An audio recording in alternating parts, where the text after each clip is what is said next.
Hello student, आज हम फिर से जीएस वीडियो में आए हैं कुछ इम्पोर्टेंट टॉपिक लेके।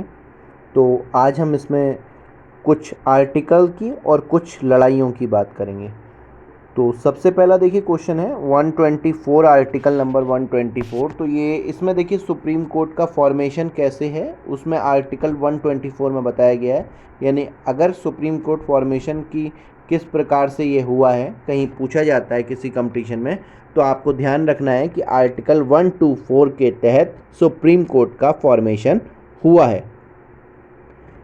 दूसरा देखिए आज का है आर्टिकल 213। तो देखिए जो ऑर्डिनेंस पास किए जाते हैं राज्यपाल के द्वारा, तो देखिए जो आर्टिकल 213 है इसके तहत ये तय होता है कि ऑर्डिनेंस जबकि सेशन नहीं चल रहा हो, विधानसभा सत्र नहीं हो, तो सेशन ना चलने की स्थिति में राज्यपाल 213 के तहत ही ऑर्डिनेंस या अध्यादेश को पारित करते हैं।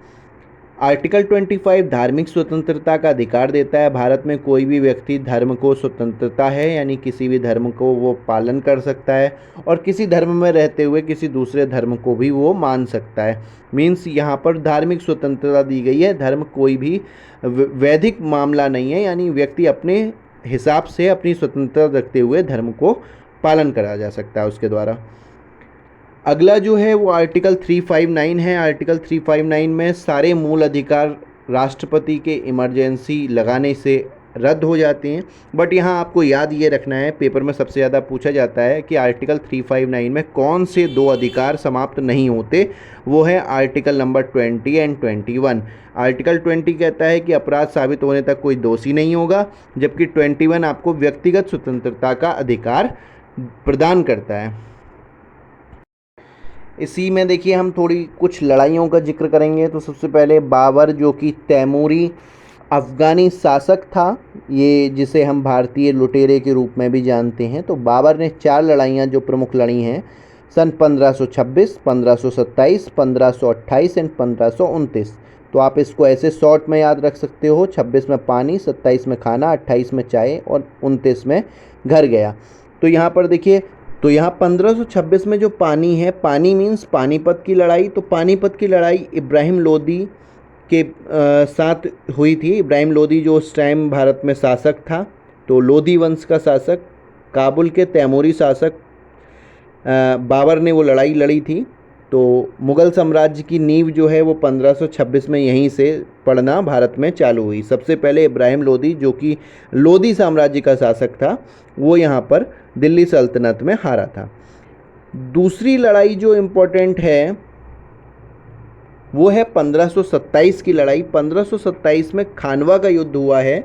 खानवा जो है वो आपके राजस्थान में भरतपुर एक जगह पड़ती है, जो फतेहपुर सीकरी से लगभग 20 किलोमीटर उत्तर पश्चिम में है।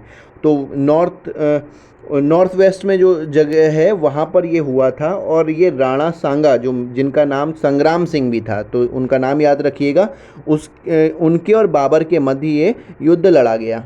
तो यहाँ पर राजपूत अफगान संयुक्त मोर्चा जो था वो बिल्कुल ख़त्म हो गया, कोई संधि अब उनसे नहीं रही और राजपूतों के सीधे सीधे मुग़ल खिलाफ हुए। देखिए अब बात करेंगे 1528 की, जो चाय पी नाम से हम शॉर्ट में याद रखते हैं। चंदेरी का एक युद्ध है। चंदेरी में देखिए राजपूतों की अभी बची हुई कुछ शक्तियाँ थीं। अलग अलग राजपूत वाड़े जो राजस्थान में थे, वो अपनी शक्ति, बची कुची शक्ति को इकट्ठा करके मेदिनी राय खंगार के नेतृत्व में बाबर से लड़ाई लड़े। और चंदेरी के युद्ध में राजपूतों की बची खुची शक्ति भी खत्म हो गई। उसका एक बड़ा कारण ये रहा कि उनमें आपस में जो गद्दारियाँ हुई राजपूतों में, और उसकी वजह से मुग़ल साम्राज्य का वहाँ पर थोड़ा सा मतलब दबदबा रहा, और तोपखाने के इस्तेमाल की वजह से बाबर वो युद्ध भी जीत गया। देखिए लास्ट लड़ाई जो बाबर की यहाँ पर हम डिस्कस कर रहे हैं, 1529 में वो घर गया, मीन्स घाघरा का उसने युद्ध लड़ा 1529 में। घाघरा देखिए यहाँ इब्राहिम लोदी का जो भाई था, मोहम्मद महमूद लोदी, वो बंगाल और बिहार की जो उनकी कुछ सेना थी उसके को इकट्ठा करके यहाँ पर 1529 में घाघरा नदी के किनारे यहाँ पर बिहार में लड़ाई हुई थी। और कुल मिलाकर देखिए पूरी शक्ति जो है लोदी वंश की यहाँ ख़त्म हो गई, और लोदी वंश और राजपूत दोनों ही यहाँ पर हार गए।